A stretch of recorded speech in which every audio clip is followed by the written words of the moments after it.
Hello! Today you find us test driving a 2025 Hyundai Ioniq 5. This is the limited all-wheel drive version.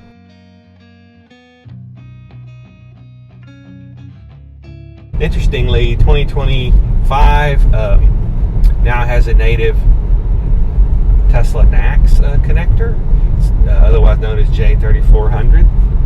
And one of our complaints about this before is when we drove it before we bought our 2023 ID4 was we thought we liked really everything about it. We particularly liked the looks, but we thought it was too floaty boaty. So we're going to find out how it rides today on this twisty road. So far, I would say that it doesn't waft as much as it did the last time I drove it. I do feel more connected to the road, which I enjoy, but I will say that there's still like a softness to the pedal feel, if that makes sense. It's sort of like, I don't know, what's the word? Like, Squishy? A little bit, yeah. That's probably adjustable. There's probably drive modes. I'm sure that there are. I see a button over here for drive mode. I don't know what mode I'm in currently. Just push it and see. Okay, what's it? Sport, okay. I believe. So you're in sport now. Oh no, I think I've just moved into sport. Oh, okay. Snow, eco, normal. I believe I was in normal. Okay. Well, so I'll try sport and see what that does. and I think the my mode is where you can adjust it to be whatever you want it Totally to be. custom. Yeah. What do you think about, so this is the limited, so this is the top of the line. They have some buttons here, which I really like. Some hard, fixed buttons. I think was it this one or the Kia or both that you had to adjust? Push a button, the same knob for volume, and was that just Kia? That was the Kia EV6, yeah. Here we are, right turn. Let's give it just a little bit of, got plenty of grunt, doesn't it? Yeah, it accelerated nicely. I should slow down. I'm in a 40 zone, I believe. Again, this is the all-wheel drive version. 268 miles of range, I believe. I think so. Which to me, honestly, is the only disappointing thing about this car. I like that it has the J3400 port. And then, of course, you can get, and it may come with it, you can get a adapter to be able to use the CCS 1. Forgive the wind.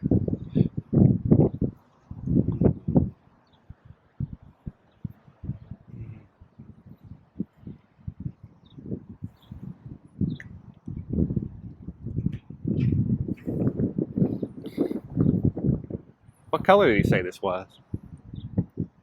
Let me look at the sticker.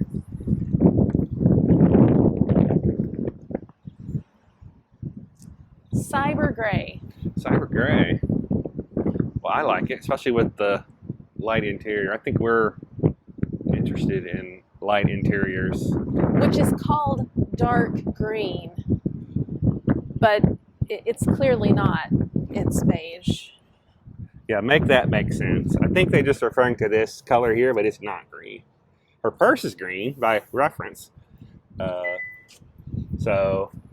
This is the dark green. Oh, okay. That they are referencing, which is not like a hunter green. It's almost a dark gray. It just is ever so slightly green. Oh, look, you got that reclining feature. So when you're charging, although it charges so quickly, I'm not sure how much time you need to. So I believe this was made in the U.S. This is a new plant, Alabama, Georgia, apparently. Ooh, look at the wheels on that. Which one is that? I don't know. Oh, that's the Chevy Equinox. Oh. All right, so I'm going to sit behind her. And as you can see, it's pretty much cavernous space here. Really, a completely flat floor. We have the, bring it around, panoramic Moonroof with a shade, which we like. Oh, that's nice. That shade there on the manual, but super nice. USB-C here, and then I think we have a, yep.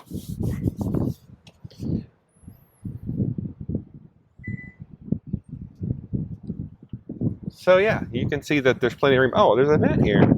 Nice. Yeah, I mean, Headroom? Headroom's pretty good. I mean, I have more than an inch, a couple of inches maybe. Do these recline? I see a handle. Let's see.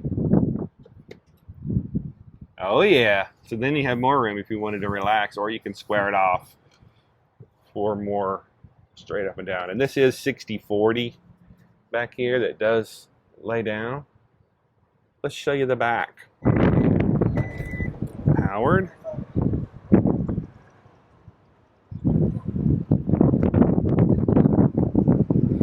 That's cool. Let's see if got anything under here. Nope, because this has the Bose. Limited has the Bose, and there's a subwoofer under here, I believe. Oh, we need to test the audio. Yeah, we do need to test the audio.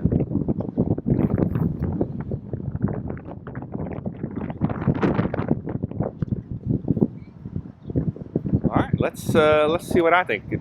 You want me to drive? This is kind of interesting. I'm sorry, you don't. No, go ahead. This is kind of interesting because in the ID4, you know, it's like a fixed, hard shell thing that has to be removed, whereas this is, you know, always there, but you can roll it away. Right. Did you play with a different region? I did not. I don't know. Oh, right here. It does have auto hold. Okay, there we go. I want iPedal. There we go. All right. What does iPedal mean? That's I believe that's one pedal driving. Okay, I can see the heads-up display. That's pretty cool. Although it's faint with these polarized sunglasses. I like how when you turn the signal on, the camera comes up. That's really nice. I didn't even notice that.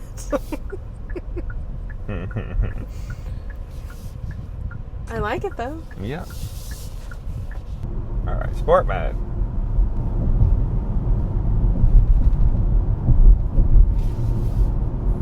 Yeah, I think it rides like my Model 3. Well, that's high praise. Yeah. Okay, the regen isn't.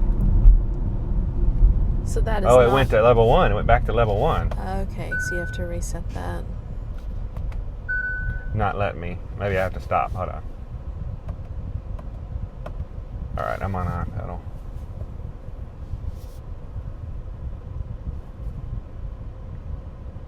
I like the ventilated seats.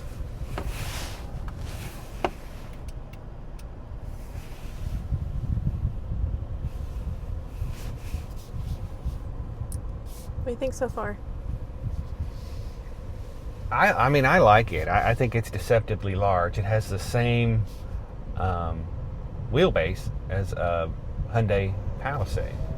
So if you've ever seen these on YouTube or on Hyundai's website, I mean, they are substantially bigger than they look. And there's just plenty, gobs of room in here. They've definitely improved this. I can tell that this is, it may not be class leading, but it's definitely better than it was.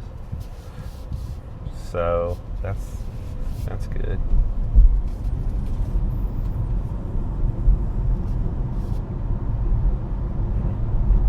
And I do like I like this heads-up display a lot. It's showing me that there's something in my blind spot on the heads-up display. They're notoriously difficult. I think I'll go east. Notoriously difficult to film.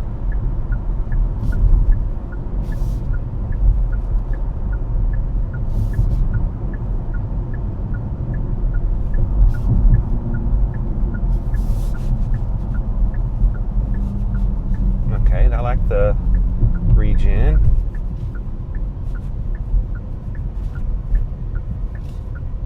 And So we can put some stats up on the screen in case we're not remembering the numbers correctly. But we do lose a little bit of range with the all-wheel drive. I think we said it was maybe,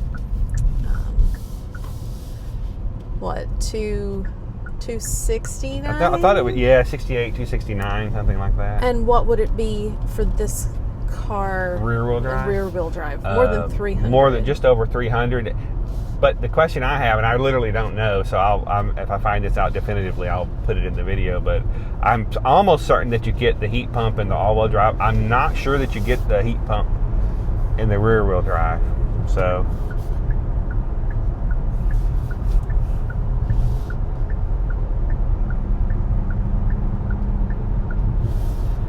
And in addition to the heat pump, what about battery preconditioning? Right, so that's a big deal. You can turn it on manually. You can also, if you use the native navigation, it will do that for you automatically. But if you want to use Apple CarPlay or Android Auto, both are wireless now, so that's great. Last time we drove the EV6, it was not, which we thought was really kind of stupid. So yeah, it checks really all the boxes. I just wish it had 50 miles more range. Interestingly, we discovered that I think I'm getting this right, the all-wheel drive Limited has less range than the all-wheel drive SEL. Yeah, and I don't 21 miles difference. I'm not sure that I understand why that is at all. Okay, let me see if I can set this. Okay.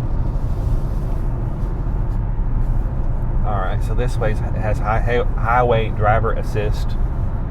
That's what I'm on now. And I believe it has I really like this heads-up display. Even though, as I say, I can really almost barely see it. I'm sure there's adjustments, but I can barely see it. I am not wearing sunglasses, and I could see it very clearly. Oh my gosh, yeah. You take your sunglasses off, it's bright as super day. Bright. Mm-hmm. Let me turn up the speed. Yeah, I like this.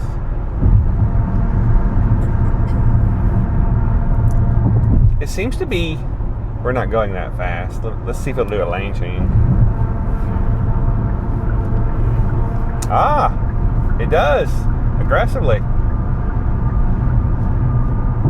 So here we are, 70 miles per hour. I'll be quiet, so we have the fan on 1, so you can hear what it sounds like.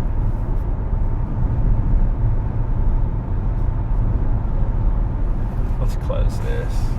I like that it bifolds from the...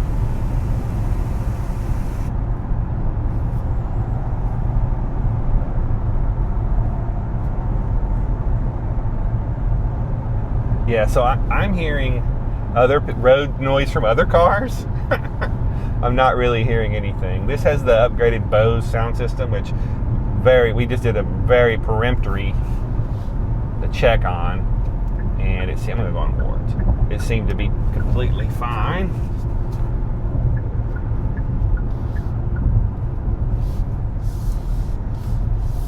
So far, there's nothing standing out to me that I don't like. Mm-hmm.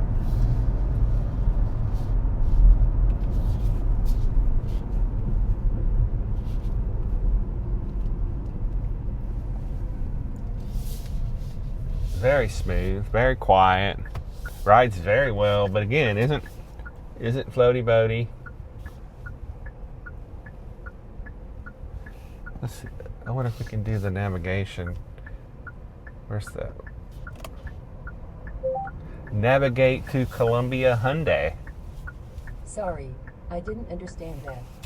Try saying help to see what voice commands can be used. Well, that's not inspiring, but we don't have Blue Link activated. I'm not sure if that means anything. I'm so sorry that I was not able to help you with your request. Cancel. So, let's face it, you're going to be using CarPlay. And since you can manually turn on battery preconditioning, why not? So, yeah, I mean, this has a lot to recommend it. Oh, I like that too. Like Tesla, it beeps at you when the car in front of you pulls out. Love it.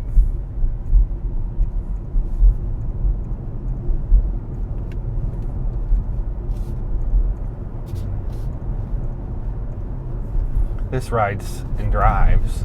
No, I don't know about rides, but it certainly drives better. There we go.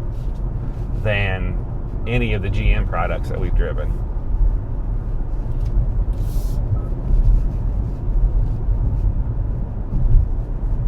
Doesn't seem to want to do this without the... Oh, it shows it. Okay. The route guidance will start now. Continue on current road for 0.7 miles.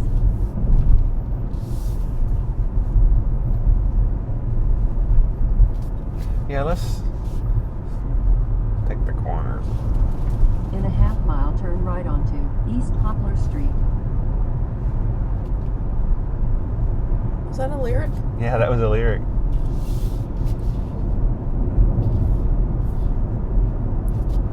This is a good road for testing. Yeah.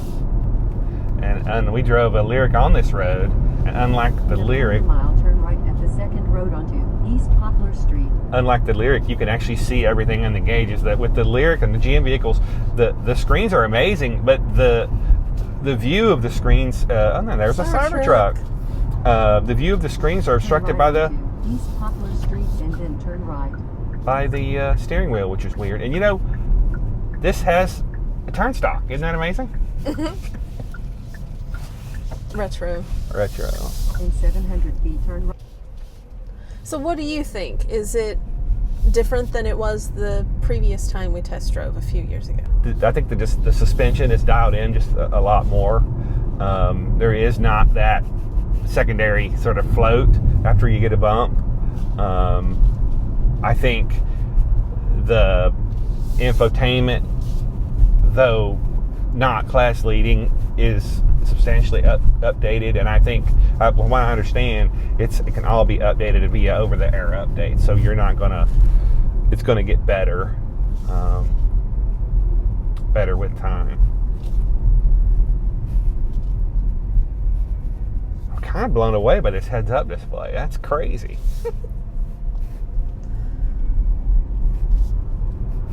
If I were driving it, I'd probably set it a little lower.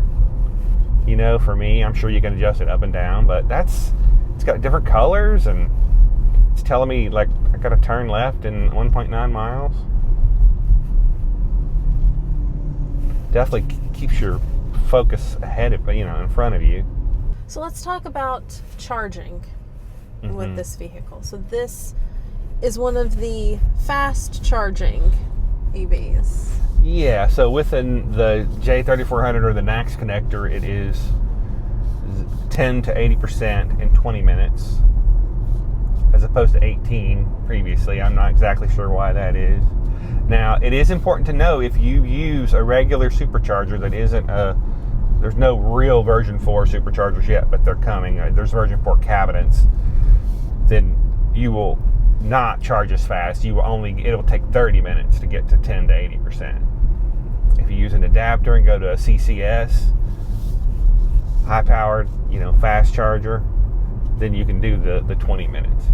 I guess, and those version 4s are coming, and the CCS cabinets will, like Electrify America's already said, they're going to add, J3400 or NACS cables in addition to the CCS. So it sounds like right now, at this point, you would be better off charging at like an EA station as opposed to a supercharger. You would, from a speed standpoint, but you might. There are other factors like price, location, reliability. We all know You know, we've gone on thousands of miles of Tesla road trips, and literally they always work, and you don't ever have to think about it. Let's give it some. Yeah, I mean, that's more power. I think it's, I have to look at the number. I think it's more powerful than your ID4, but not that you need more than that. This is plenty.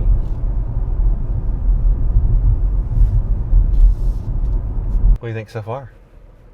I really like it. I like the seats. You know, the seat comfort is very important to me, and so far so good. I like the seat width. I like the seating position. It feels like I can see out very clearly. Heads-up display. That's cool. I don't think we've ever driven a car with that, have we? No, I don't think we have. Yeah, so that's nice. This one has ventilated seats, which is cool. Yeah, I liked the acceleration. I did like, as I said earlier, I liked the drive. It's not as wafting as it was previously. That's noticeable. I noticed it. Yeah, that was one of the things that was a little bit floaty boaty, a little bit like, you know, 1990s Buick. Which if that's what you're into, that's cool. But we like something that's a little bit more sorted, I guess would be the best way. More less rebound, less waft, not harsh, because we drive as most of you probably know, with 2023 Volkswagen ID4, and it's definitely not a sports car, but it rides and drives well, and I think the same can be true for this. Did you notice a difference when you went into sport mode as far as the pedal feel? I would need to drive it longer Right. and switch back and forth more. I didn't notice a tremendous difference, but that's not to say that there wasn't one. I enjoyed it in sport mode. It was fun. Mm-hmm.